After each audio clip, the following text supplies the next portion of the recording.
আল্লাহর দেওয়া চোখ দিয়ে কোনো বান্দা বান্দি যদি চারটে জিনিস আল্লাহকে খুশি করার জন্য দেখে, আল্লাহ তাদের প্রতি খুশি হয়ে যায়, আল্লাহ তাদেরকে মাফ করে দেয়। আমলনামায় অসংখ্য নেকি আল্লাহ দান করে দেয়। কয়টা জিনিস? আবার বলেন কয়টা? আরেকবার কোন কয়টা? চারটা। নাম্বার 1 কাবা ঘর বাইতুল্লাহ, নাম্বার 2 কোরআনুল কারীম কালামুল্লাহ, নাম্বার 3 হক্কানি রব্বানি উলামায়ে কেরাম ওলি আল্লাহ, নাম্বার 4 আপন মা আর বাবার চেহারা। এই চারটা জিনিস যদি কোনো আদম সন্তান ইমানের সহিত আল্লাহকে খুশি করার জন্য দেখে, আল্লাহ তাদের আমলনামায় অসংখ্য নেকি লিখে দেয়। আবার বলেন কয়টা জিনিস? আরেকবার বলেন কয়টা? চারটা। নাম্বার 1 কাবা ঘর বাইতুল্লাহ, মুখস্থ করেন। নাম্বার 1 কাবা ঘর বাইতুল্লাহ, নাম্বার 2 কোরআনুল কারীম কালামুল্লাহ, নাম্বার 3 হক্কানি রব্বানি উলামায়ে কেরাম ওলি আল্লাহ, নাম্বার 4 আপন মা আর বাবার চেহারা। এই 4 জিনিসের দিকে তাকাইলে আল্লাহর সন্তুষ্টি অর্জনের জন্য নেকি লিখে দিবেন আল্লাহ। সুবহানাল্লাহ বলেন। ইন্নাহু লাকুরআনুন কারীম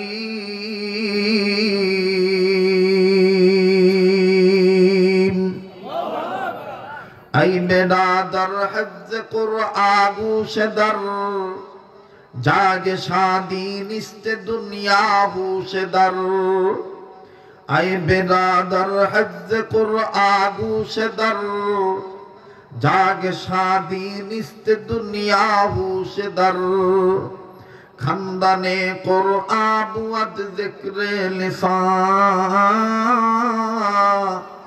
হর কেরাই নিস্তে হাস্তা আজ মুফলিসা बोलो अव्वल अलिफ बा ता न खानी जे कुरआन दर से खानदान कई तवानी इन्नहु लकुरआनुन करीम। पढ़ें ना, इन्नहु लकुरआनुन करीम। अल्लाहु अकबर। মুমিনগণের সামনে কবর, হাসর, মিজান, ফুলসিরাত, আখিরাতের উপরে যারা বিশ্বাস স্থাপন করে তারাই মুমিন, তারাই ঈমানদার। আর ঈমানদারদের সামনে কোরআন তেলাওয়াত করা হইলে ঈমানদারদের দিল, মুমিনগণের দিল আল্লাহর ভয়ে নড়ে ওঠে, তাদের কাছে থেকে ঈমান বেড়ে যায়। সুবহানাল্লাহ। এই কথা কোরআনে আছে না নাই? একটু মনোযোগী হয়ে যান, বলেন আছে না নাই?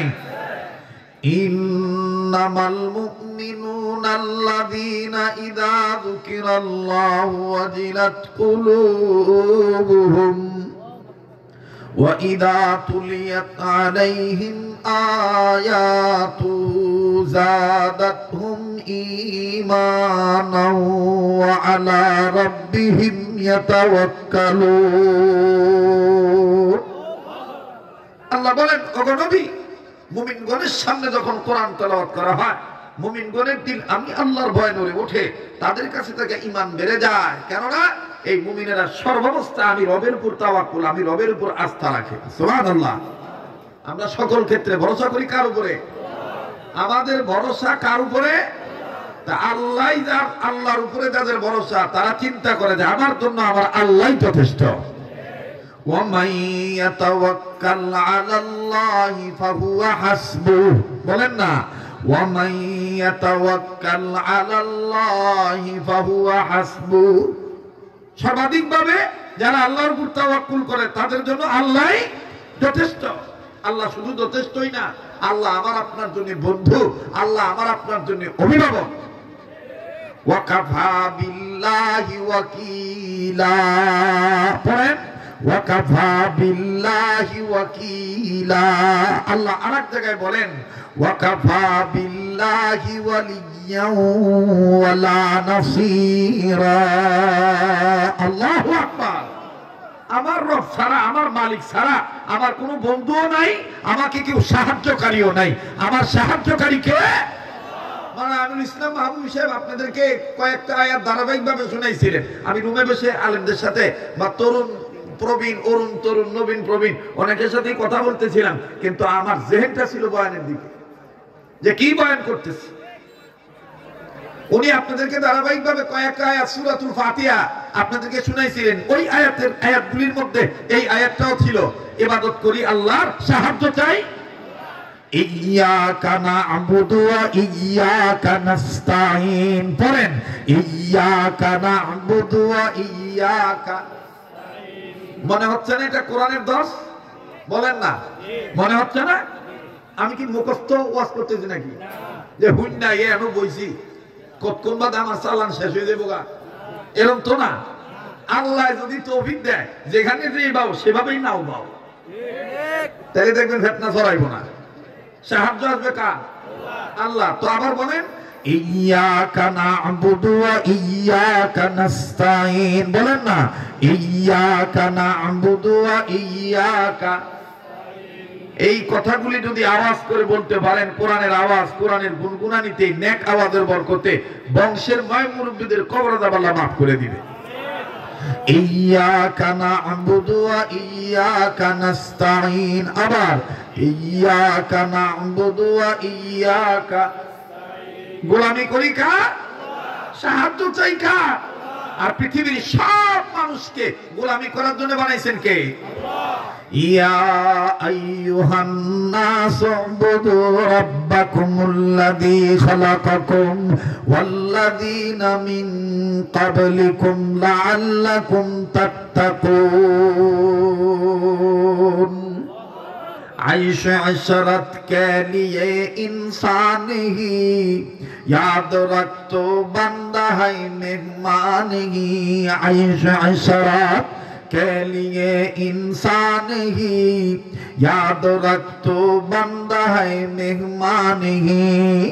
दार फानी की सजावट पर न जा, नेकियों से अपना असली घर सजा। जिंदगी रा सर्फ करदन दर बाजार तिफलिगी, ऐसे हासिल मन करदम दर हयात जिंदगी। हस्त दुनिया बर मिसाले कंतरा, बुग़्ज़ रज़्वे गर तो दारी रोबरा। वमल हयातुद दुनिया इल्ला मताउल गुरूर। हस्ते दुनिया भर में ताले कंतरा। कंतरा माने ब्रिज। মুমিনদেরকে আল্লাহর মাহবুব বান্দারা বলে দিয়েছেন, বুজুর্গরা বলে দিয়েছেন, এ দুনিয়াদারেরা শোনো, হাসতে দুনিয়া বর মিসালে কান্তারা। দুনিয়া হলো একটা ব্রিজ, যেদিন তোমার চোখ বন্ধ হয়ে যাবে এই ব্রিজের ওই পারে তোমার কি হবে এই ব্যাপারে তুমি একটু সামান জোগাড় করো। এই ব্যাপারে তুমি কি করো? সামান জোগাড় করো। এই সামান জোগাড় করার ধান্দায় যারা থাকে, তেজপাতা বাদ দিয়া, লতা পাতা বাদ দিয়া, হাতা পাতা বাদ দিয়া কোরআনের পাতায় নাড়াচাড়া করার অভ্যাস দিলের মধ্যে জাগ্রত করে। হাত্তিমাতিম তিন তারা বিশ্বাস করে না, আলিফ লাম মিম তারা বিশ্বাস করে। তাহলে আবার বলেন তো দেখি, আমরা কি হাতা পাতা উঠতে চাই না কোরআনের পাতাই ধরতে চাই? কারা কারা কোরআনের পাতা ধরতে চান? দু হাত তুলে আল্লাহকে দেখান তো দেখি। এটা তাকবীর লাগান, নারায়ে তাকবীর, নারায়ে তাকবীর। হাত নামান। কোরআনের পাতার সাথে সম্পর্ক রাখলে, কোরআনুল কারীমের শিক্ষা দীক্ষা গ্রহণ করলে মানব জাতির, মানব সমাজের, আদম জাতের মানুষের, আমরা মুসলমানদের মানুষের, নারী পুরুষ, নারী হোক পুরুষ হোক, তাদের দাম বেড়ে যাবে। এটা কি বিশ্বাস হয় কি হয় না? বলেন, হয় কি হয় না? আল্লাহ বলেন, আল্লাহ দেওয়া চোখ দিয়ে কোনো বান্দা বান্দি যদি চারটে জিনিস আল্লাহকে খুশি করার জন্য দেখে, আল্লাহ তাদের প্রতি খুশি হয়ে যায়, আল্লাহ তাদেরকে মাফ করে দেয়। আমল নামায় অসংখ্য নেকি আল্লাহ দান করে দেয়। কয়টা জিনিস? আবার বলেন কয়টা? আরেকবার কোন কয়টা? চারটা। নাম্বার 1 কাবা ঘর বাইতুল্লাহ। নাম্বার 2 কোরআনুল কারীম কালামুল্লাহ। নাম্বার 3 হক্কানি রব্বানি ওলামায়ে কেরাম ওলি আল্লাহ। নাম্বার 4 আপন মা আর বাবার চেহারা। এই 4টা জিনিস যদি কোনো আদম সন্তান ইমানের সহিত আল্লাহকে খুশি করার জন্য দেখে, আল্লাহ তাদের আমলনামায় অসংখ্য নেকি লিখে দেয়। আবার বলেন কয়টা জিনিস? আর একবার বলেন কয়টা? 4টা। নাম্বার 1 কাবা ঘর বাইতুল্লাহ, মুখস্থ করেন। নাম্বার 1 কাবা ঘর বাইতুল্লাহ। নাম্বার 2 কোরআনুল কারীম কালামুল্লাহ। নাম্বার 3 হক্কানি রব্বানি উলামায়ে কেরাম ওলি আল্লাহ। নাম্বার 4 আপন মা আর বাবার চেহারা। এই 4 জিনিসের দিকে তাকাইলে আল্লাহর সন্তুষ্টি অর্জনের জন্য নেকি লিখে দিবেন আল্লাহ। সুবহানাল্লাহ বলেন। তাহলে আমি আবারও পিছনের দিকে ফিরে যাই কথাটা আপনাদের বোঝানোর জন্য। কোরআনের পাতার দিকে তাকাইলে দাম বাড়ে না কমে? শুধু তাকাইলেই দাম বাড়ে না, আপনি পড়তে জানেন না, যদি কোরআনের পাতা খালি একটু নাড়াচাড়া করেন তাও আল্লাহ বলেন যে তুই আমার চিঠি নাড়তাছ, তুই আমার কি নাড়তাছ? চিঠি নাড়তাছ। হ্যাঁ, এখন তো মোবাইলের জামানা এসে করছে। আগে তো এই মোবাইল, আজ থেকে 20-25 বছর আগে এই মোবাইলে মেসেঞ্জারও ছিল না, হোয়াটসঅ্যাপও ছিল না, সেটিং ফেটিংও ছিল না। কথা কয় না? পত্র পাঠাইতই তো, 1 সপ্তাহ আগের পত্র লিখতো, পরের সপ্তাহে পত্র পোস্ট অফিসে দেয়, ওটা পাঠাইতো, পরে পাইতো আবার 2-1 সপ্তাহ 2-3 সপ্তাহ পরে, পরে আবার উত্তর আইতো আরো 2-3 সপ্তাহ পরে। কথা কয় না? আর এই পত্রটা পাওয়ার পরে যদি মা লেখে পুতের কাছে বা জিয়ের কাছে, অথবা পুতে আর জিয়ে যদি মা বাবার উত্তর লিখে পাঠায়, আরে বাপরে বাপ, মা বাপ দেখবেন যে যেই মহল্লায় থাকে ওই মহল্লার সম্ভবত এই সিডি পড়ার কোন লোক আসছিল না, আর এক পাড়ায় যায়, যায় জিগায় আকরাম মাস্টার বাইতাছেন গো? কে গো?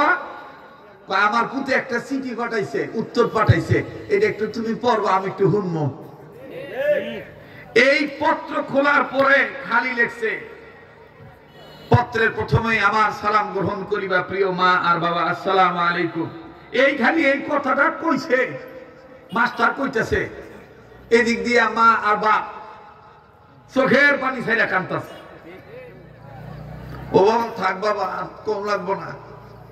আর না বাবা, আল্লাহ তোরে ভালো রাখুক। হ্যাঁ, এখন মা বাপ চিঠি দিছিল একটা জরুরি বিষয়, যে বাবারে আমার যদি 1,500 টাকা দেশ, তাহলে অমুকের কাছ থেকে একটা জমি, এই এটা যে কোনো একটা প্রয়োজনে, তা আমার এই প্রয়োজনটা মিটতে যায়। এখন পোলা প্রথমের ভাষা শুনিয়া মা বাপ করতেছে আর পড়া লাগবো না, আর পড়া লাগবো না, বুঝছি আমার পোলা ভালো নাই, অশান্তিতে আছে, জাগা আমি নতুন করে আবার সিগিলুম, টেয়া দরকার নাই, পোলা ভালো থাক। আমার আপনার জীবনে হাতে গুণা, মুখে গুণা, পায়ে গুণা, চোখে গুণা, চলতে গুণা, ফিরতে গুণা, ভোট দিতে গুণা, ভোট চাইতে গুণা, কেউ রাইতের দিনের ভোট রাইতেই দিয়ে ফেলাইছি। কথা কয় না? আসতে কথা কয়। এখন কি সেই দিন আসে না যে হক কথা কইবা গেলে কোন নেতা কইব যে রাজনীতি বেচার বাদ দেন, মাদ্রাসার ওয়াজ করেন, ধর্মকর্ম নিয়ে ওয়াজ করেন। তা আমার ধর্ম হইল ইসলাম, আর কর্ম হবে হক পথে থাকা। আর হক পথে কর্ম করতে গেলে মামলা হামলা ঝামেলা যত আসবে, কোন আমলাকে গুণে কথা বলার টাইম হক্কানি আলেমদের নাই। কথা বলেন ঠিক কিনা? রাগ করতেছেন? বেজার হইতেছেন? হ্যাঁ, হাতে গুণা, পায়ে গুণা, মুখে গুণা, চোখে গুণা, কানে গুণা, নাকে গুণা, চলিতে গুণা, ফিরিতে গুণা, উঠতে গুণা, বসতে গুণা, লেনা দানায় গুণা, সব ক্ষেত্রে গুণা। আমার ভাইরা, আল্লাহ তাআলা বলেন তুই গুনাহগার, আমি হইলাম গফুর ও গাফফার। তুই কোরআন পড়া জানোস না, কিন্তু ওযু অবস্থায় আমার এই কালামটা, চিঠিটা, এই চিঠিটার মধ্যে আমি লিখে দিছি, এই পাপ করলে এই শাস্তি, আর এই নেক কাজ করলে ওই শাস্তির গুণা, এভাবে মাপ পেয়ে যাবি। থাক থাক থাক, আর সামনে আগাই তুইব না, তুই যেমনি আছো অমনেই থাক, আমি তোরা মাফ করে দিলাম। কথাটা মনে বোঝেন নাই? বোঝেন নাই? বলেন তো দেখি, মাপ কেন পাবো? কোরআনের পাতা। কিসের পাতা? আবার বলেন কিসের পাতা? কোরআনের পাতা। আমরা আমাদের অবস্থানটা স্পষ্ট করি, আমরা কি লতা পাতা, হাদা পাতা, না কোরআনের পাতা? দেখেন তো কেডা কথা কয় না, যেটা কথা কবে না মনে করবে এটা হাদা ভাতার গোষ্ঠী। কারণ 14-15 বছর আলাদা একটা গুরু ছিল তো, এখনো শরীর টেনে হিসলাটা কাটছে না। দেখবেন যে বুইড়া মাছ যদি পুকুর টেনে উঠায় এটারে ছাই দিয়া, তারপর আরো একটা পাতা আছে ওই যে আপনার কি পাতা, এই যে এটা ভালো কম, এটা ভালো হলো বা কি গো, ফুসকা পাতা। দেখবেন এটা দিয়া দইলা এই মাছের পিছলা সুডায়, ঠিক না? যেটা দেখবেন বড় নাস্তিক, এইটা যদিও মাঝে মধ্যে খুলুস পাল্টাইব, দম করব যে আমি এসেছি ইসলামের পক্ষে কাজ করিবার জন্য, কিন্তু মনে রাখবেন ওর পিছলে এখনো ছোটে নাই। ওর পিছলে ছুটাবার জন্য তেজপাতা না, পারফিউম সুগন্ধি আতর না, ওর পিছলে ছুটাবার জন্য আলেমদের কাছে বসায় দিতে হবে। পুঙ্খানুপুঙ্খানু ভাবে ওর লতা পাতার গোষ্ঠী ছুটে দিয়া, তেজপাতাগিরি বাদ দিয়া, ওরে কোরআনের পাতা বুঝাইয়া ওরে তওবার রাস্তায় উঠে আনতে হবে। কথা বলেন ঠিক কিনা? আমি কথাটা মনে বুঝে বের করতেছি না। অল্প সময়, এই অল্প সময়ে বুঝাইতে গেলে অনেক সময় দেখবেন যে ওই যে আমাদের জন্য বিপদ হয় কিরকম, ওই ছোট একটা পাতিলের মধ্যে বড় হাতি ঢুকানোর মতো। ওই বাচ্চারা দেখবেন অনেক সময় বাপের কাছে যাই ধরে, আমারে আটটি কিনা দেও, তো দিছে আটটি কিনা, কারণ পাতিল কিনা দেও, পাতিল কিনা দিবার পারি, কান্দা বন্ধ করবি তো করবো, তো পাতিলও কিনা দিছে, আত্মীয় কিনা দিছে। কতক্ষণ গেছে, তারপর আবার কান্দে, আবার কান্দোস কে, পাতিল আর আত্মী কিনা দিলে হবো না, আত্মীটা পাতিলের মধ্যে ঢুকাই দাও। তো আমাদের আজকে অবস্থাটা এরকম, আমরা এমন একটা গেরাকলের মধ্যে পড়ছি, সিফার মধ্যে আছি। ওই গ্রামের অনেক ময় মুরব্বীদের কাছ থেকে শুনছিলাম বাতিজা খালি বউ ভালটায়, তো চাষার লোকে দেখা হয়, দেওয়ার পরে জিজ্ঞাসা যে এবারের খবর কি, এবারের বউটা কি, বা কয় যে কি করবো, কাঁচা চাউল খায়, থেকে এটা চলবো না, মনে হয় না, তো এইটারে বাদ দিস। দেওয়ার পরে আর একটা আনস, আনার পরে 2-3 সপ্তাহ পরে আবার চাচার লোকে দেখা, চাচাকে বাতি যা, আগেটা তো কাঁচা চাউল খাইতো, এখনকারটার খবর কি, কপাল আমার বন্ধ, চোখ থাকতেও অন্ধ, আগেরটা কাঁচা চাউল খাই চাবাইছে, এটা দেখি ধানে চাইলে গিলে। আপনারা জ্ঞানী মানুষ, ইশারাই বুঝে নিবেন, বেশি কথা ভাঙিয়ে খাওয়া যাবো না। এখনো ষড়যন্ত্র শেষ নাই। স্বাধীনতা অর্জন করেছেন রক্তের বিনিময়ে, কিন্তু হুঁশিয়ার থাকবেন, সচেতন থাকবেন। আমাদের অচেতনতার কারণে, খামখেয়ালিপনার কারণে এই স্বাধীনতা যেন বিসর্জনে না যায়, এটা খেয়াল রাখতে হবে। কথা বলেন ঠিক কিনা?